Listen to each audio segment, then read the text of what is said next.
Okay, I will call this meeting to order. Looks like we have an agenda.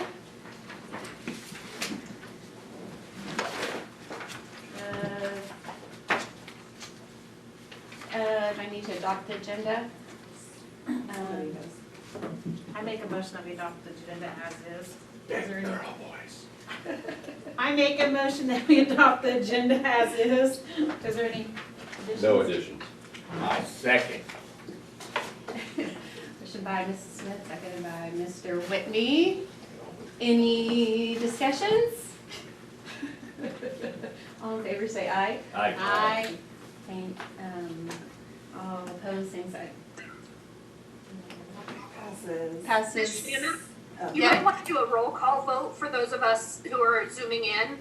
So once you get the room, you might say Ms. Van Patten, Mr. Rogers, and let us do our vote kind of separately from the room. Does that make sense? Okay, so do everybody in the room and then go to you guys? Yes. Okay. So, Ms. Van Patten, Mr. Rogers, Aye. Aye. all opposed, same sign. Passes 6-0. Food service update. Basically, just wanted to tell everybody where we're at. The plan is starting Tuesday or Wednesday, I can't remember which. Tuesday. They're meeting on Monday, but put together exactly how they're gonna do it, but we will be providing meals to, through the summer food service program is what KSDE is allowing us to do. That qualifies anybody between the ages of 1 and 18 and live within our district are able to sign up for that. Mr. Gephardt sent out a survey on Textcaster, and I know some may not have done that, so they're still able to do that, but they just need to contact the offices so we know how many to prepare. We're gonna prepare them in one location, whether that's Almena or Long Island, or whether that will change back and forth depending on supplies also. And then we're gonna have curbside. Once they have the meals, they'll go to Long Island for those families and Almena for those families, and they'll just hand it to them. Is that something they sign up for every day, or if you sign up, you're... Nope. You sign up, and so that way, that little number, we don't have names, we just have numbers. But that gives them the amount of meals to prepare. What they'll be preparing is the meal for that day, the dinner, or lunch, whatever you call it, and then the following day's breakfast. Okay. So they're getting two meals in one delivery.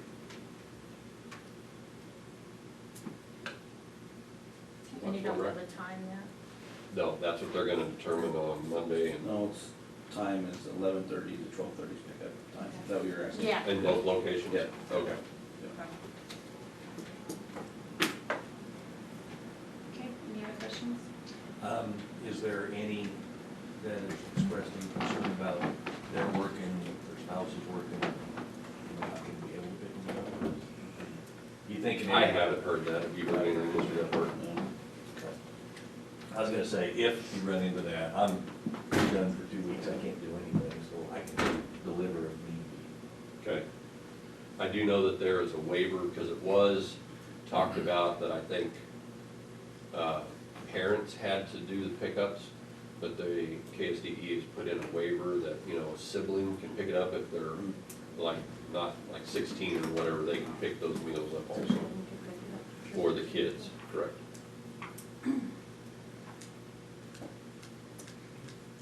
Okay, any other questions?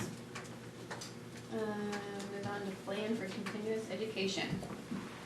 This is what I have put together using the document that KSDE sent to us. The first page is the waiver of attendance.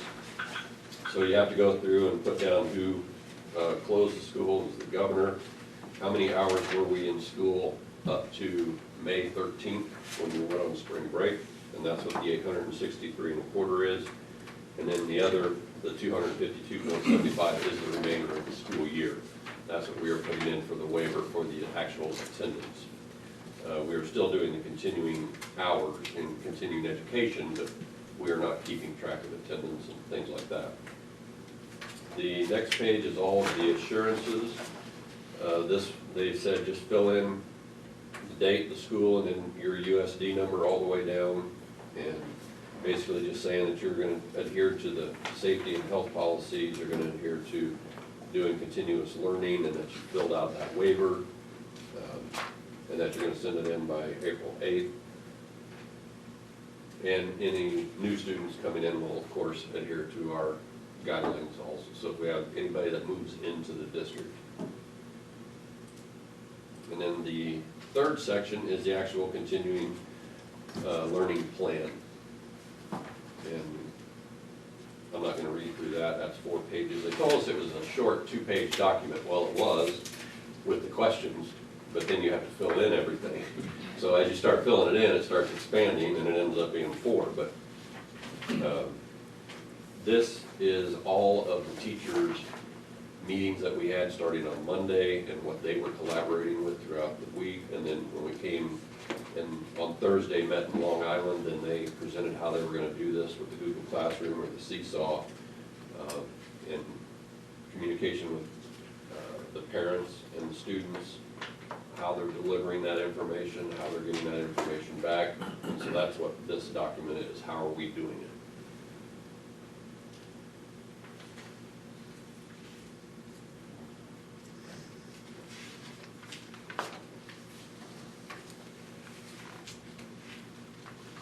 Any questions on it or about our process?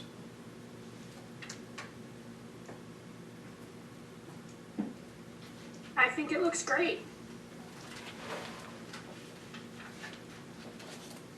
It did not allow me in this document to highlight and then do spell check or anything like that. So if you see some, I printed it and went back and read it, but sometimes that's not always accurate either. I did find a few, but there may be more. So if you did happen to see something, let me know.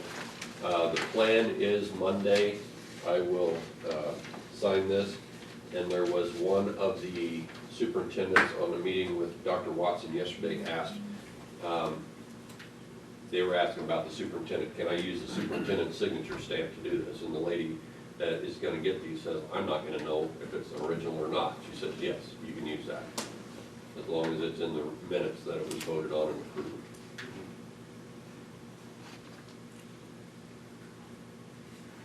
Okay, so it looks like we need a motion for the continuous education plan. I'll make a motion for approve the waiver for the attendance, the assurance, and the plan for continuous education for 2019-2020 school year. Second that. Motion made by Mr. Wenzel, seconded by Ms. Smith. All present in favor? Say aye. Aye. All on Zoom? Mrs. Aye. Van Patten and Mr. Rogers? Aye. Passes 6-0. All right, all opposed? Okay, passes 6-0. There you go. Lawn care. Oh, resolution regarding wage payments. We're gonna hit that real quick, yeah. It was on the back side, that's the problem Oh, with. tricky. Yeah, sorry about that. Resolution regarding wage payments. This one was what we talked about at the last meeting, and I provided the document that had the original plus the wording that we talked about adding. And then we did send that to KASB, and we got approval that said that was good for those additions. And so the document that's in black and white is that with the changes. So if everybody's still good with that, I'll change the date at the bottom to the 28th. That would be the only change that I think we need to make on that. I move to approve the resolution regarding wage payments. I second. Motion made by Mr. Van Patten, seconded by Mr. Whitney. All in favor? Aye. Aye. Mrs. Van Patten and Mr. Rogers? She made the Aye. motion. Huh? Aye. She made the motion. So did she? Okay. All opposed? Passes 6-0. Now on to lawn care. And the only reason I added this one in was due to the timeline. I'd heard that Mr. Baird had started this service, and so I contacted him the night that they did the junior high play, and called him while I was on my way over there and asked him if this was true. Are they doing the service? Yeah. Because we have a lot of stickers on the football practice field and just around. And I thought if this was actually something, timing is the number one way to get rid of these, as a lot of people know. So doing it correctly and doing it in a timely manner to get these weeds. The way that we currently have is we buy chemicals from Oberlin. I can't remember the name of the company. And then we have a gentleman here in town that volunteers to do it when it works with his schedule.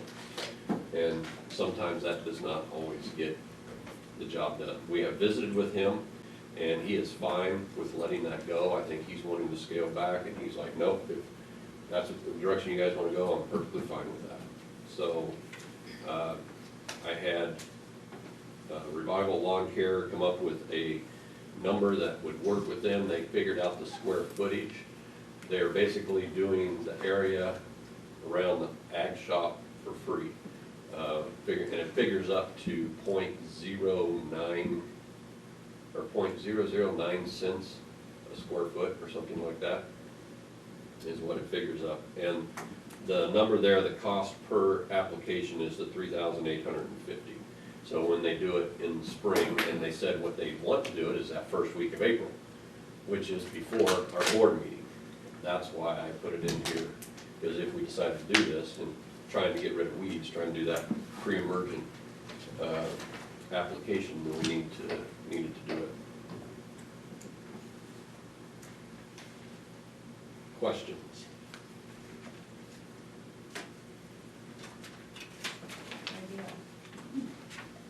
I think it sounds like a good idea.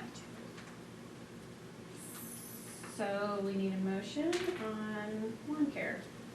I make a motion to recommend the board for the hire, or is it revival lawn care for weed control this summer.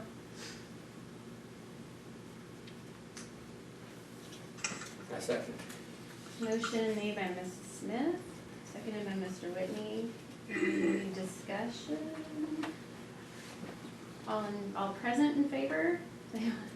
Aye. All not present? Aye. Aye. Passes 6-0. We can call them Zoomies. Zoomies. All the Zoomies?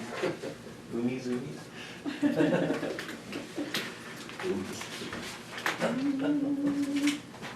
Memorandum of agreement. Okay, this was the document provided by the NDEA, our local teacher association, try to cover bases that in this unprecedented time that some of the things may not be directly in line with the negotiated agreement. So this memorandum of agreement kind of covers those areas so that there isn't any, I guess, hard feelings, or there isn't anything that's not being talked about. I gave you the original in the packet, and then also the one with the changes. There were some additional changes last night that are not in that one, but the document that we just passed around is the final version that was last night or this morning, whenever I got it this morning. And Hillary, was there anything else that you had questions on, or did you read my email back to you? I did receive your email. Excuse me. I wonder whether we should provide some clarification in item 8 regarding leave time related to COVID-19. As we are providing the means by which our instructors can work remotely, I'm not sure whether, it doesn't seem to me that being quarantined or caring for someone who's quarantined or having loss of childcare would impact those staff members' ability to provide instruction to our students. Now, if the instructor were ill or caring for someone who's ill from COVID-19, that seems to apply, but those first 3 items, to me, seem to apply more to someone who is required to report on site to work. Like one of the secretaries or custodians or something like that. Custodians, yes.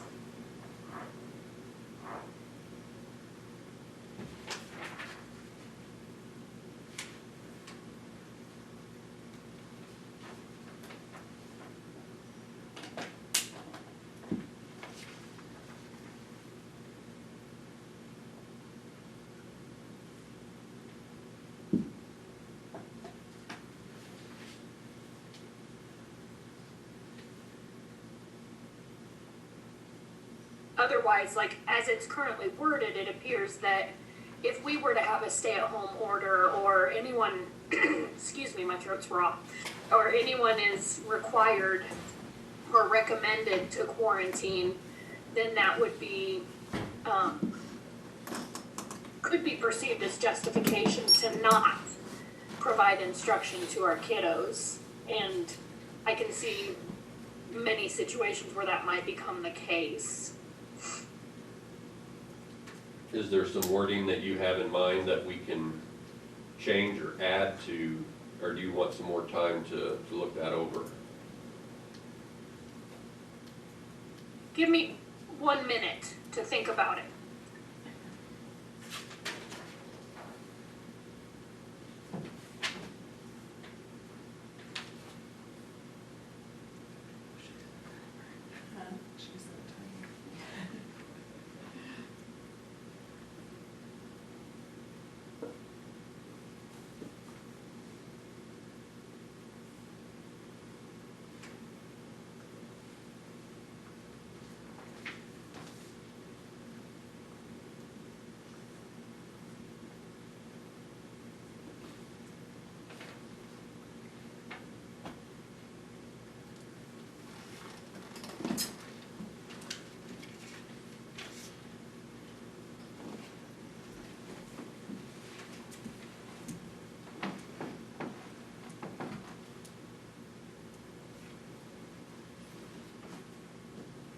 Okay, this is a rough one. So if we're looking at, where are we? So we're in item 8, and there's a sentence that begins, "A different rule will apply." It's on the opposite back page of ours at the top. Yes. Okay? So a different rule will apply if the employees cannot perform even their modified duties with reasonable accommodations.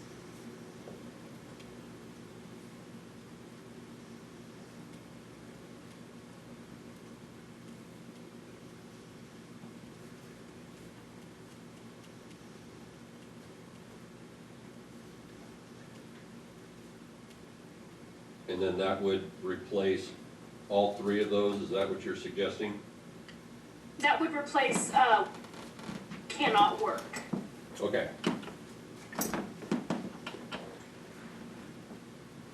Mr. Norman, do you care if I get a copy? Oh, Sorry, I didn't, I was waiting to see it from him. so we're on the back side of the tower. Yeah, no, I was gonna say something. So basically what she said is there where it says a different rule Yeah. will apply if the employees, that section cannot work if we instead put in perform their modified duties with reasonable accommodations. That makes it more clear, I think, that we have provided the means by which staff can work remotely, and have the expectation that we're gonna get through this, even if we're quarantined. Right, because we talked about with each of the staff members that they are not required to report to the school. They can come in if they feel comfortable and they can work from here, but they are not required to, but we did reinforce and say, make your parents and your students aware of the timeframes when you are going to be available to them And if you're setting up regular deals or Zoom meetings or seesaw things or FaceTimes, you know, that's why Mr. Gephardt and I are both as co-teachers on those, so that we can help monitor that as well, so that we can make sure that they are doing what they are supposed to be doing. So yeah, as far as not being able to work, the cases of that are gonna be very minimal as to why they would not be able to, in my mind. Sounds good. What do you all think? Sounds good. I think that sounds good too. So we need a motion with those changes, or is that something You have, to yes, check on? Mr. Gephardt's the president of our local teacher association. Do you have something that you'd like to share? He says no, no. Huh? Who'd I say? Yeah, get work. Sorry. No. Believe it or not, yeah, I'll just be quiet. Go ahead. Hillary and Ken and I, we were emailing some about this, and again, I think it's just something that's put out, you know, KSB and KNEA both saying, hey, this is something just to protect both sides, you know, kind of thing. Right. But I said, like, all of this wording here, if Mr. Thurman hadn't mentioned, this was what he had gotten from KSB, so I thought, well, for both, I'll just throw it all in. Yeah, the wording of it, I can see where Hillary's talking about the cannot work, and I even had a few faculty members that said, well, what if I get hospitalized? And I think that's where we were talking, you know, extreme cases, or even where the wording is about the substitute teacher down below. I mean, and that's what I even said in a lot of the stuff. I'm like, we know everybody's gonna go above and beyond as far as being available or, you know, whatever, but I also know they tell us, you know, to make sure we have time for ourselves. You know, like if somebody wants something at 10 o'clock at night, they're probably gonna wait till the next morning, you know, just like me sending Mr. Tharman and those guys out last night and they didn't see it till this morning. I mean, yeah, we're all, my difference is I have a 3-year-old that won't go to bed till midnight, so I'm always working on it. So I don't see any problems with, like I said, most of the staff was like, hey, this all sounds fine, if everybody's good, and so I don't think it's gonna be a problem taking it back to them, getting a yes vote, you know, from them and going forward, so. Just my little 2 cents, I guess. So if everyone's okay with the changes, we can adopt or move to accept it with those changes. Okay, so I guess we need a motion. Oh, do it. This thing I had move me- to adopt the memorandum of agreement with the changes listed under item 8. Second. Moved by Mrs. Dan Patton, seconded by Mrs. Smith, to adopt the memorandum of agreement with changes under section 8. All in favor? All present in favor? Aye. All the Zoomies? Aye. Opposed? Same sign, passes 6-0.